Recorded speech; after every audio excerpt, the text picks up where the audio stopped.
ஒரு மகிழ்ச்சியான செய்தி. இதயம் நலனையின் விலை லிட்டருக்கு ரூபாய் 105 குறைஞ்சிருக்கு. செப்டம்பர் 2023ல 1 லிட்டர் இதயம் நலனையின் அதிகபட்ச விலை ரூபாய் 503. ஆனா இப்ப 1 லிட்டர் இதயம் நலனையின் விலை ரூபாய் 398 மட்டும்தான் தமிழ்நாட்டுல. அப்ப இனிமே எல்லாரும் இதயம் நலனை வாங்கலாம் இல்ல? தமிழ்நாடு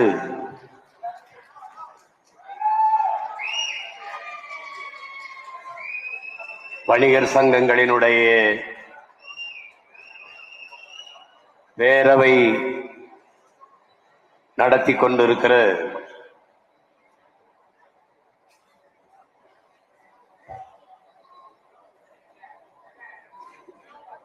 வணிகர்களினுடைய மாநாட்டிற்கு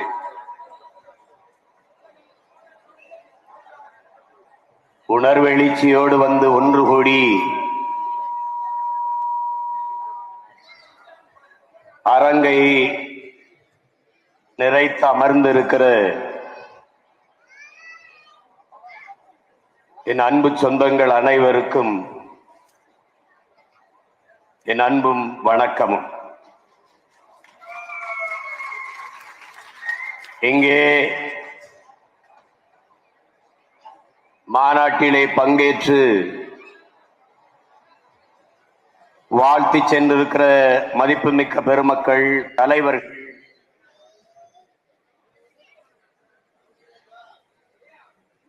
வணிகர் சங்கங்களினுடைய நிர்வாகிகள், தலைவர்கள்,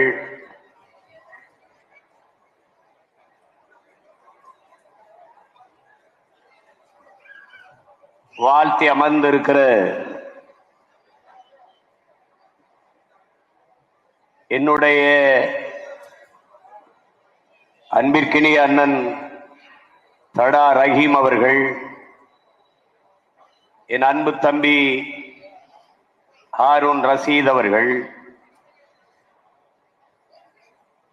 வாழ்த்துவதற்கு காத்திருக்கிற என் அன்பு அண்ணன் ஏர்போர்ட் மூர்த்தி அவர்கள்,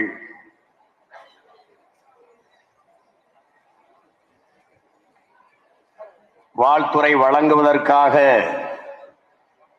வந்திருக்கிற பெருந்தகை ஐயா கல் நல்லசாமி அவர்கள்,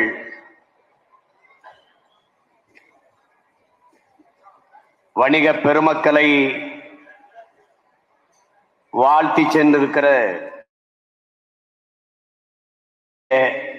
பேரன்பிற்கும் பெருமதிப்பிற்கும் உரிய ஐயா சந்தோஷம் அவர்கள், எல்லோருக்கும் என்னுடைய அன்பும் வணக்கமும். தமிழ்நாடு வணிகர் சங்கங்களின் பேரவையினுடைய பொதுச் செயலாளர் அன்பிற்கினிய தம்பி ராகவேந்திரா மணி அவர்கள், மாநில பொருளாளர் ஹரிகிருஷ்ணன் அவர்கள், இந்த ஆகப்பெரும் அமைப்பை வருங்காலங்களில் வழிநடத்தி செல்வதற்கு தலைமையேற்றிருக்கிற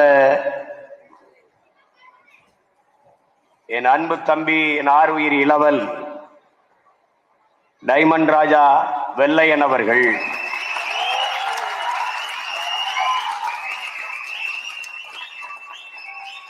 அவருக்கு தோளோடு தோளாக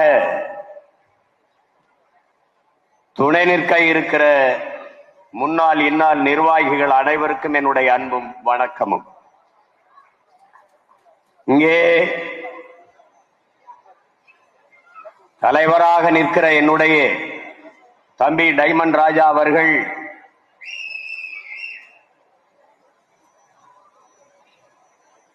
நம் எல்லோரினுடைய பேரன்பிற்கும் பெருமதிப்பிற்கும் உரிய தலைவர் பெருந்தமிழர் வெள்ளையன் அவர்களுடைய அன்பு மகன் என்பதை நாம் எல்லோரும் அறிவோம்.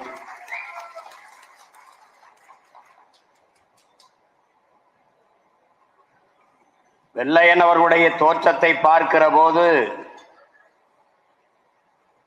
முகத்திலே மீசை முடியிலிருந்து தலைமுடி வரை வெள்ளையாக இருக்கும். பார்த்தவுடனே அவர் முகத்தை போல உள்ளமும் வெள்ளை என்பதை நாம் அறிந்து கொள்ள முடியும்.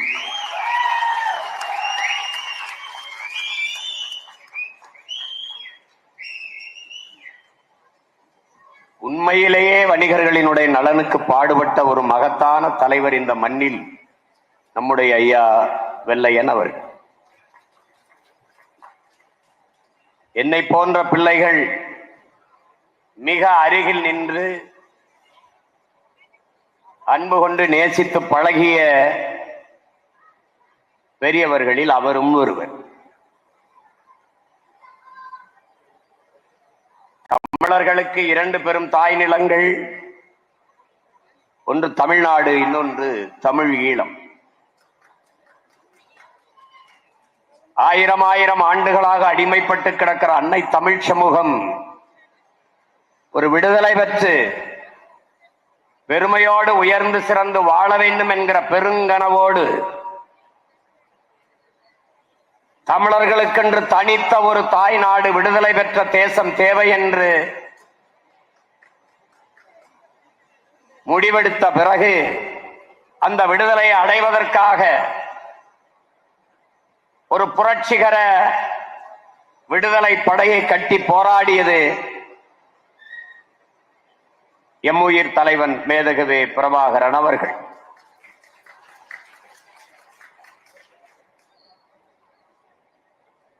இலங்கை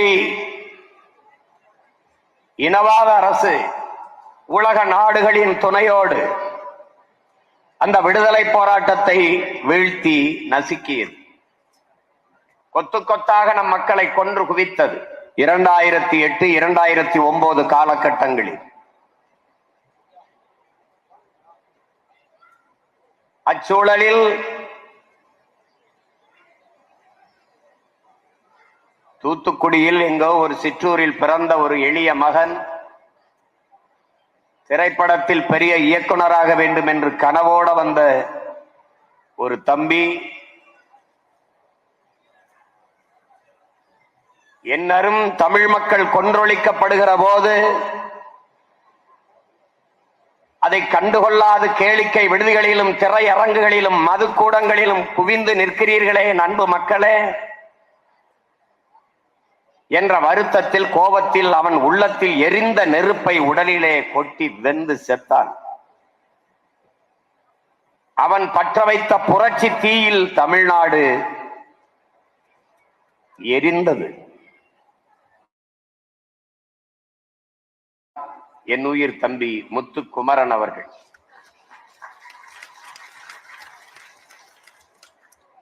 அவன் பற்ற வைத்த புரட்சி தீயில் எண்ணற்ற இளைஞர்கள் எழுச்சியும் புரட்சியுமாக சென்னையை நோக்கி, அவன் வாழ்ந்த கொளத்தூரில் நோக்கி வந்தார்கள்.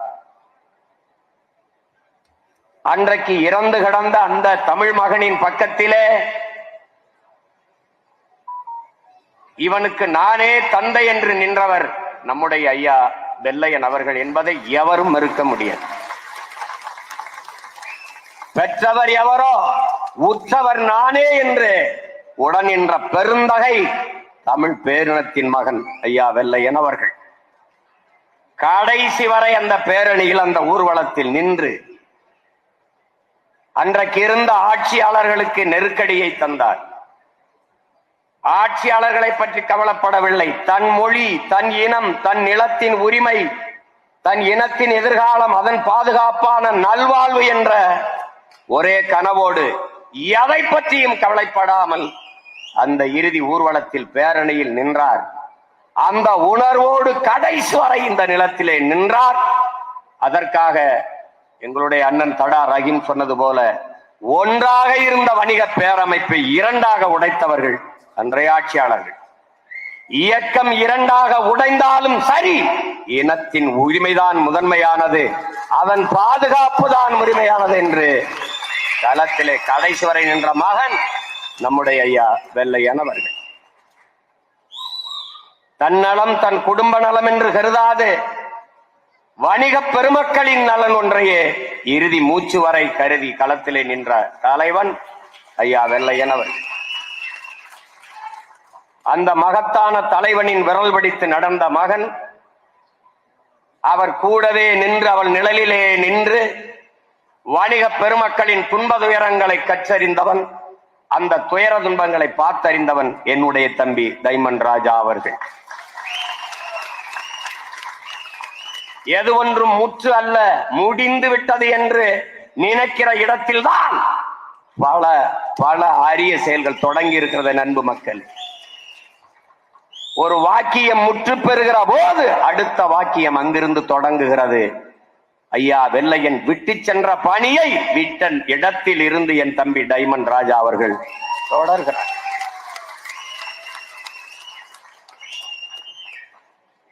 டைமண்ட் ராஜாவுக்கு உடன் பிறந்தவர்கள் எத்தனை பேர் என்பது எனக்கு தெரியாது. ஆனால் அவனுக்கு மூத்தவன், அவனுக்கு முன்பு பிறந்தவன் சீமான் என்கிற ஒரு மகன் அவனுக்கு உடன் இருக்கிறேன் என்பதை வணிக பெருமக்கள் எல்லோரும் நினைவில் வைத்துக் கொள்ள வேண்டும். வணிக பேரமை பெருமக்களின் சங்கத்திற்கு தங்கமாக இருந்த ஒரு தலைவன் தலைமையேற்றார் வெள்ளையன். இன்று வைரமாக என்னுடைய தம்பி டைமண்ட் ராஜா தலைமையேற்று வழிநடத்த நிற்கிறார். எந்த சூழலிலும் எந்த நிலையிலும் அரசியல் லாப நோக்கங்களை தாண்டி வணிக பெருமக்களின் நலன் ஒன்றே என்று என் தம்பி டைமண்ட் ராஜாவுக்கு துணை நிற்க இந்த அண்ணன் என் பிறவி கடமை என்று நான் நிற்பேனே ஒழிய ஒரு நாடு நலம் பெற வேண்டும் என்றால் உழவர் குடி செழித்து வாழ வேண்டும், வணிகர் குடி செழித்து வாழ வேண்டும். ஒத்ததறிவார் உயிர் வாழ்வால் மற்றெல்லாம் செத்தார்கள் வைக்கப்படும் என்று வள்ளுவ பெருமகனார் பாடுகிறான் என்றால் உழவர் வேண்டும், குயவர் வேண்டும், அங்கே மருத்துவர் குலம் வேண்டும், வண்ணார் வேண்டும், எல்லோரும் வேண்டும். எல்லோரும் இணைந்து வாழ்வதுதான் சமூகம். அவரின்றி இவர் இல்லை, இவரின்றி அவர் இல்லை, ஒருவரை ஒருவர் சார்ந்து வாழ்வதுதான் சமூக வாழ்வு. அப்படி வறுமை பெருமக்களை கழித்து விட்டால் ஒரு நாட்டில் ஒரு முன்னேற்றம் ஒரு ஏளவும் ஒண்ணும் இருக்காது. இன்றைக்கு வணிக பெருமக்களின் நிலை என்ன? இங்கே உட்கார்ந்து இருக்கிற வணிக பெருமக்கள் யார்? கடல் பல கடந்து போய் வணிகம் செய்த பெருமக்கள். காந்தரு பொருளையும் கலனியும் கண்டவர், கடலின் பரப்பையும் கடந்தயல் சென்றவர் என்கிறார் பாவலர் ஏறு பெருஞ்சித்திரனார். திரைகடல் ஓடியும் திரவியம் தேடு என்ற முன்னோர்களின் முதுமொழிக்கேற்ப பல்வேறு நாடுகளை கடந்து வணிகம் செய்தவர்கள். சாத்தனார் என்றால் சிறுத்தலை சாத்தனார் நம்முடைய பாட்டனார், உங்களுக்கு தெரியும். சாத்தன் என்றாலே வணிகன், சாஸ்தா என்றாலே வணிகர். கடல் தாண்டி வணிகம் செய்த பெருமக்கள். நாம் வணிகம் செய்வதற்காக கப்பலிலே கட்டி கொண்டு போன மரக்கப்பல்களிலே துணியை கட்டி கொண்டு போனோம். பாய்மர கப்பலிலே அந்த கப்பலில் கட்டியிருந்த துணியை கிழித்து உடையாக தைத்துக் கொண்ட மக்கள் உலகிலே பல பேர். மூத்து பாவளம் எல்லாவற்றையும் ஏற்றுமதி செய்து வணிகம் செய்த பெருமக்கள் சொந்த மண்ணிலே வணிகம் செய்ய முடியாது. இன்றைக்கு வதைபட்டு வேதனையில் சிக்கி தவிக்கிறார். உழவர் குடியை பற்றியோ வணிகர் குடியை பற்றியோ கவலைப்படுவதற்கான ஆட்சி அதிகாரங்கள் இல்லை. கட்டுப்படுத்த முடியாத சொத்து வரி, கட்டி முடிக்க முடியாத மின்கட்டண உயர்வு, சொத்து வரிக்கும் மின்கட்டண உயர்வுக்கும் வணிகர் பெருமக்களுக்கும் என்ன தொடர்பு? நான் ஒரு கடையை வாடகைக்கு எடுத்திருக்கிறேன், நான் அதிலே மளிகை கடை வைத்திருக்கிறேன். அந்த கடைக்கான வாடகை சொத்து வரியை கட்டடத்தின் சொத்து வரியை அரசு ஏற்றிவிட்டால் வாடகைக்கு விட்ட அந்த உரிமையாளர் என்ன செய்வான்? கையிலிருந்து காசு போட்டு கட்டுவானா? வரியை இல்லை, என் கடையின் வாடகையை உயர்த்துவான். மின்கட்டணம் உயர்கிறது. அப்ப மின்கட்டணம் உயர்கிற போது அந்த வணிகன் என்ன பண்ணுவான்? அந்த வர்த்தகர் என்ன செய்வார்? அந்த வியாபாரி என்ன செய்வார்? நிலைமை என்ன? அப்ப மின்கட்டண உயர்வு, கட்டடத்தின் வாடகை உயர்விலே உள்ளே இருக்கிற அத்தியாவசிய பொருள்களின் விலை உயர்கிறது. இது தவிர்க்க முடியாத ஒன்றாக மாறுகிறது. இந்த நாடு ஏற்றுக்கொண்டிருக்க பொருளாதார கொள்கை இந்த நாட்டின் குடிகள் எவனும் வாழ முடியாது. அன்னைக்கு ஜிஎஸ்டி வருவதற்கு முன்பு கடையிலே வர்த்தகம் நடந்தது, கடையிலே வியாபாரம், கடையிலே பொருட்கள் விற்பனைக்கு. ஜிஎஸ்டி சரக்கு மற்றும் சேவை வரி வந்த பிறகு கடை விற்பனைக்கு. சரக்கு மற்றும் சேவை வரி அறிவித்தவுடன் காலையிலே போனால் கடை மூடி இருக்கிறது, இந்த கடை விற்பனைக்கு என்று எழுதிவிட்டு வியாபாரி போய்விட்டான். 28 விழுக்காடு 18 விழுக்காடு வரி, 18 விழுக்காடு வரி. நாம் என்ன சொல்கிறோம்? வரியை எங்களிடத்தில் கொடுத்து விட்டு லாபத்தை நீங்கள் எடுத்துக் கொள்ளுங்கள் சொல்கிறோம். எங்க என்ன வரும் லாபம்? இந்த பொருளாதார கொள்கைக்கு பெயர் என்ன? இதைதான் நம்முடைய தாத்தா ஜேசி குமரப்பா எழுதுகிறார், அடாவடி பொருளாதார கொள்கை. அன்பிற்கினிய சொந்தங்களே, வணிக பெருமக்களே, என் உயிருக்கினிய உடன் பிறந்தார்களே, இதை கவனிக்க வேண்டும். அடாவடி பொருளாதார கொள்கை இந்த நாட்டை ஏற்றுக்கொண்டிருக்கிற தனியார்மய தாராளமய உலகமய பொருளாதார கொள்கையால் ஒரு குடிமக்கனும் வாழ முடியவில்லை. அடாவடி பொருளாதார கொள்கை பாருங்கள். வாழை தோப்பு, வாழை நட்டு வளர்த்திருக்கிறேன், கரும்பு நட்டு வளர்த்திருக்கிறேன், வெம்பாடு பட்டிருக்கிறேன், அதுக்கு உரம் வைத்திருக்கிறேன், தோகையை கிழித்து விட்டிருக்கிறேன், அது வாடி விடாமல் வதங்கி விடாமல் தண்ணீர் வாய்ச்சிருக்கிறேன். எல்லாம் விளைஞ்சு வருகிற போது காலையில் வாழைத்தாரை வெட்டலாம் என்று வீட்டுக்கு செல்கிறேன், கரும்பை வெட்டலாம் என்று வீட்டுக்கு செல்கிறேன்.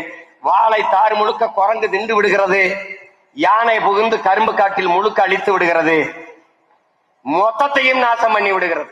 இந்த யானைக்கும் குரங்குக்கும் வாழைக்கும் கரும்புக்கும் சம்பந்தம் உண்டா? இல்லை. அது உழைத்ததா, நட்டதா, தண்ணி வாய்ச்சியதா, உரம் போட்டதா? ஒன்றும் செய்யவில்லை. ஆனால் பலனை அது அனுபவித்து விட்டது. அதுபோலதான் இந்த சரக்கு மற்றும் சேவை வரி. கடை என்னது, உழைப்பு என்னது, முதலீடு என்னது, ஆனால் வரி எனக்கு என்று எடுத்துக்கொண்டு போவதுதான் அடாவடி பொருளாதார கொள்கை. இந்த வரியை எடுத்துக்கொண்டு போனார்கள். நாடெங்கிலும் ஜிஎஸ்டியால் சரக்கு மற்றும் சேவை வரியால் எவ்வளவு வருவாய் பெருக்கம் அறிக்கை இல்லை. அந்த வரி பெருக்கத்தால் ஏற்பட்ட நிதி வளமையால் நிதி பெருக்கத்தால் அந்த நிதியை நாட்டு மக்களுக்கு எந்த நலத்திட்டத்திற்காக எவ்வளவு பிரித்து கொடுத்தீர்கள் கேள்விக்கு பதில் இல்லை. அப்ப எவ்வளவு ஆழ்ந்து யோசித்து பார்க்க வேண்டும். பார்வையற்றவன் எழுதி படிக்கிற தாளுக்கு வரி, மாற்றுத்திறனாளிகள் பயணிக்கிற முச்சக்கர வாகனத்திற்கு வரி, மாணவர்கள் தேர்வு எழுதுகிற தாளுக்கு வரி, கேட்கும் திறனற்றவர்கள் பொருத்துகிற செவி கேள்வி திறன் கொண்ட அந்த கேட்கும் திறன் கொண்ட செவி கருவிக்கு அந்த கருவிக்கு வரி. உலகத்தில் இதுபோல ஒரு வரி என்று நாட்டு மக்களை வதைக்கிற ஒரு நாடு எங்கேயாவது பொருளாதார கொள்கை உண்டா? ஏதாவது உண்டா? எங்கே இருக்கிறது? நீங்கள் வீடு கட்ட நினைத்தால் கம்பிக்கு வரி, கல்லுக்கு வரி, சிமெண்டுக்கு வரி, எல்லாவற்றுக்கும் வரி. அப்போ நீங்கள் வரிதான் கட்ட முடிய ஒருபோதும் வீடு கட்ட முடியாது. இப்படிப்பட்ட ஒரு கொள்கையை இந்த நாடு ஏற்றிருக்கிறது. கடைசிக்கு என்ன? ஆன்லைன் வர்த்தகம். ஆன்லைன் வர்த்தகத்தில் என்ன ஆனது? மொத்த வியாபாரியின் வாழ்க்கையும் வீதிக்கு வந்து விட்டது, நாசமாகிவிட்டது. இன்னைக்கு குண்டூசியிலிருந்து கோணிப்பை வரைக்கும், விளக்கமாறிலிருந்து வேட்டி சட்டை வரைக்கும் எல்லாம் அழைச்சி சொன்னா கொண்டு வந்து கொடுத்துறான். அப்ப கடை வச்சிருக்க என்ன பண்ணுவான்? கடை வச்சிருக்க பல கோடி குடும்பங்கள் என்ன ஆகும்? சுகி, சுமோட்டோ, ஊபர், ஓலோ, இந்த முதலாளி எங்க? யாராவது சொல்லி இந்த கூட்டத்துல இந்த சுகி, சுமோட்டோ, இந்த ஆன்லைன் வர்த்தகம் எவனாவது ஒரு முதலாளியை காட்டு.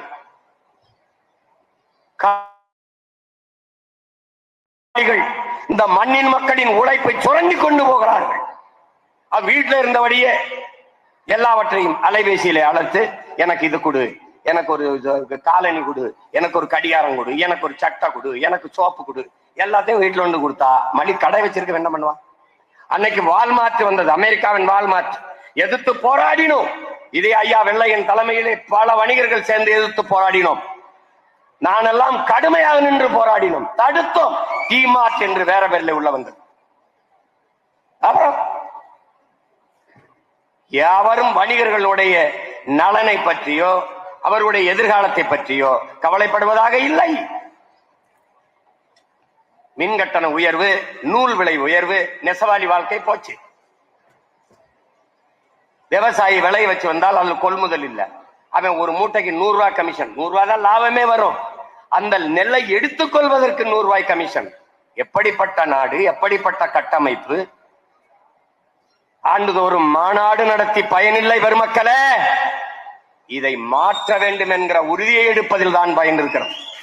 திரும்ப திரும்ப 42வது மாநாடு, 45வது மாநாடு, நீ 500 மாநாடு போட்டாலும் அடுத்தடுத்த தலைமுறை இதே மாதிரி கூடி கூடி கத்தி கொண்டுதான் இருக்கும். ஒன்றும் நடக்குது. நீ நாட்டை, மக்களை, மண்ணை நேசிக்கிற ஒரு மகனிடத்தில் அதிகாரத்தை கொடுக்காத வரை நீ இதே மாதிரி கூடி கூடி கலைய வேண்டியதுதான். ஒண்ணும் பண்ண முடியாது. என்ன இருக்குது இப்ப இங்க ஒரு கோரிக்கை, தமிழ்நாடு வணிகர் சங்க பேரவையினுடைய கோரிக்கை. என்ன கோரிக்கை? கோயில் சார்ந்த மனைகளில் வாழ்வோருக்கு, கடை வைத்திருப்போருக்கு 2016 வரை நடைமுறையில் இருந்த ஒரு வாடகை, ஒரு தொகை, அது கட்டுமானதா இருக்கு. இப்போ உதாரணமா கடை வாடகை ஒரு 10,000 என்றால், மாசம் 10,000 என்றால் எப்படி இருக்குது? திடீர்னு அந்த அறநிலைத்துறை அமைச்சராக அன்பிக்கினிய ஐயா சேகர் பாபு அவர்களை போட்ட உடனே 10 மடங்கு விலையேற்றி 1 லட்சம் ஆக்கிட்டாப்ல. இத பலமுறை நாங்களும் அறிக்கை கொடுத்து பார்த்தோம். ஒன்னு ஒரு காதுல வாங்குற மாதிரி இல்ல. சரி, இன்னும் 6 மாசம் தான், மொத்தமா கதையை முடிச்சாலே ஒளி இது வழி கிடையாது. இது அது வழி கிடையாது. இப்ப எத்தனை தடவை அறிக்கை கொடுக்கறது, எத்தனை தடவை பேசுறது? கோயில் நிலத்துல கடையை கட்டி வாடகை விட்டது யாரு? நீ. கோயில் அருகில வீடை கட்டி வாடகை விட்டது யாரு? நீங்க. அதுல ஒரு நியாயமான வாடகையை போட்டால் மக்கள் சரி. 10ல இருந்து 11,000 சரி, 12,000 சரி, சரி 13,000 சரி, சரி ரொம்ப கஷ்டம் 15,000 சரி, 1 லட்சம் ரூபாய் எப்படி? எப்படி? குவார்டர்னாலும் 10 ரூபா கூட வாங்கணும், கோயில்ல கடைனாலும் அது 1 லட்சம் ரூபாய்க்கு மேல கூட வாங்கணும்னா இது எப்படி? என்கிட்ட வந்து கேட்பாங்க, கூட்டணி வைக்க மாட்டீங்களா சீமான்? வைக்கணும். யாரோட வைக்கிறது? பதில் யாராவது வைக்கலாம் சொல்லுங்கன்னா பதில் இல்லை. ஊழல் லஞ்சத்தை ஒழிக்கணும், இந்த கமிஷன் வாங்குறதெல்லாம் ஒழிக்கணும். நான் ஒரு முடிவு எடுத்தேன், அதுக்கு ஒரே வழி, இவங்க எல்லாரையும் ஒழிக்கணும், இல்லைன்னா வழி கிடையாது. நம்மளால ஒண்ணும் செய்ய முடியாது. சும்மா உட்கார்ந்துக்கிட்டு நாங்கள் உழவர் நலன் பேசுவோம், வேளாண் குடிமக்கள். இந்த எங்க ஐயா இருக்காரு நல்லசாமி, எத்தனை வயதுல இருந்து கல் இறக்கிறதுக்கு போராட்டம் நடத்திக்கிட்டு இருக்காருன்னு நினைக்கிறீங்க நீங்க? உலகத்துல ஒரு தன்மானமிக்க மனிதன், ஒரு தமிழன் உலகத்துல ஒண்ணு யோசிச்சு பார்க்க வேணாமா? இந்த நாட்டுல எல்லா மாநிலத்திலும் கல் இருக்கடா, ஏன் நாட்டுல மட்டும் ஏன்டா இல்ல? அதான கேள்வி. கல் மதுவல்ல, உணவின் ஒரு பகுதி.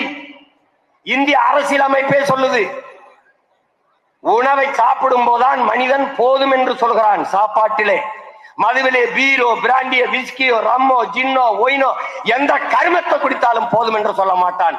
தன்னிலை மறந்து மயங்கி விழுகிற வரை குடிப்பான். ஆனால் கல்லு எவ்வளவு பெரிய மிடா குடிகாரனா இருந்தாலும் 2 செம்பு அல்லது 3 செம்பு, 2 லிட்டர் 3 லிட்டருக்கு மேல குடிக்க முடியாது.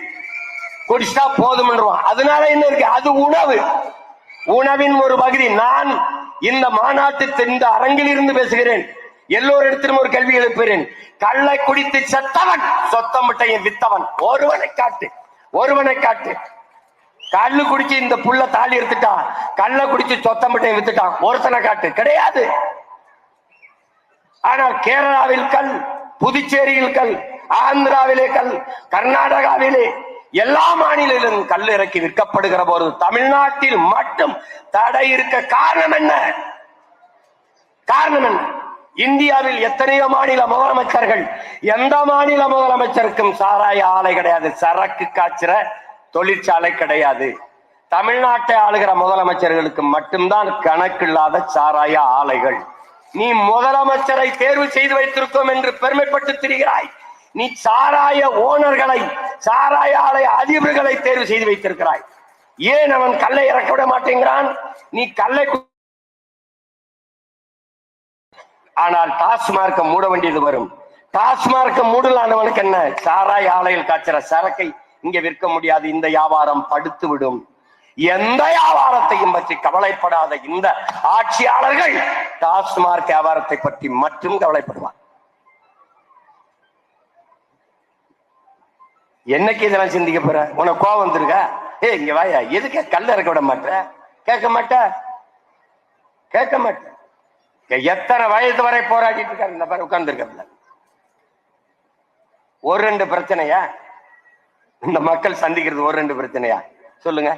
எங்க அண்ணன் ஏர்போர்ட் முறிச்சு ஒரு கோரிக்கை வச்சிருக்கப்பல, அரசு பள்ளிக்கூடங்களை கூட்டுகிற பெருக்கிற மக்களுக்கு, ஒரு அந்த தொழில் அந்த வேலை செய்யறவங்களுக்கு மாசம் எவ்வளவு சம்பளம் கொடுத்துருப்பாங்கன்னு நினைக்கிறீங்க? யாராவது சொல்லுங்க.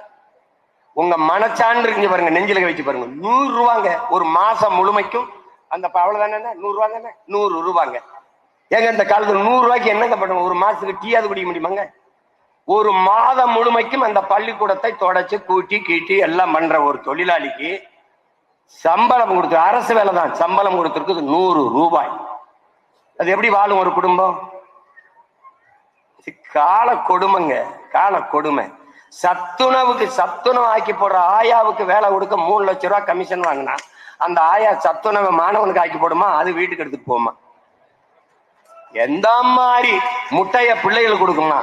ஒரு முட்டை கேட்ட பையனை கட்டையால் அடிக்கிற ஒரு நாட்டை உலகத்திலே நீ தமிழ்நாட்டை தவிர எந்த நாட்டையும் நீ பார்க்க முடியும்.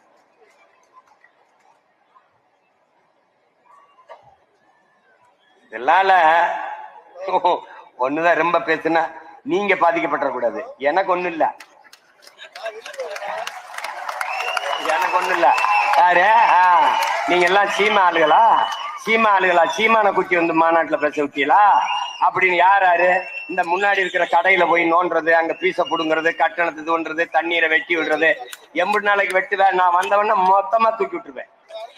ஆனா நீ முன்னாடி நின்று பேசிக்கிட்டு இருக்க பையன் ஏதோ ஒரு சின்ன பேசுறானே, இவன் ஜெயிப்பானா, இவன் வல்லுவானா, இவன் ஏய் இப்படித்தான் நான் கட்சி ஆரம்பிக்கும் போது சீமா நீ எல்லாம் என்னடா, நீ எல்லாம் முதலமைச்சராக கட்சி ஆரம்பிச்சிருக்கான்னு கேட்டான். நான் என்ன சொன்னேன்? இல்ல நான் முச்சந்தியில் நின்று கட்டிடுச்சாகத்தான் கட்சி ஆரம்பிச்சிருக்கேன். டே வந்தவன் போனவெல்லாம் என் நாட்டு ஆளவா? இந்த மண்ணின் மகன் எனக்கு இல்லாத உரிமை இங்க எவனுக்கு இருக்கு நாட்டாள? யாரு நீ எல்லாம்? அப்படிதான் நினைச்சான்.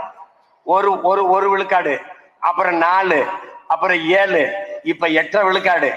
இந்த மொத்த அரசியல் என்னைய சுத்தா நடக்குது. நான் யாரோட போவேன் அப்படின்னு நினைச்சுக்கிட்டு இருக்கான். அது இப்படிதான் நினைச்சுக்கிட்டு இருந்தான். இவன்லாம் ஒரு ஆளான்னு. இப்ப நான் மட்டும்தான் ஒரு ஆளா தெரியுறேன் எல்லா பேருக்கும். அதனால சீமானெல்லாம் ஜெயிச்சு வந்து இதெல்லாம் சரி செய்யறதான்னு சரி செய்வேன். சத்தியத்தின் மகன் உறுதியாக வெல்வேன். இதை எல்லாத்தையும் சரி பண்ணுவேன். இந்த வணிகர்கள் மாநாடு, இந்த கோரிக்கை, இதெல்லாம் ஒரு பிரச்சனை. அங்க வா சரி பண்ணுவோம் போ, எல்லாம் சரி பண்ணி. சும்மா இந்த ஊபர், ஓலா, சுகி, சுமோட்டோ எல்லாம் ஸ்டாப்.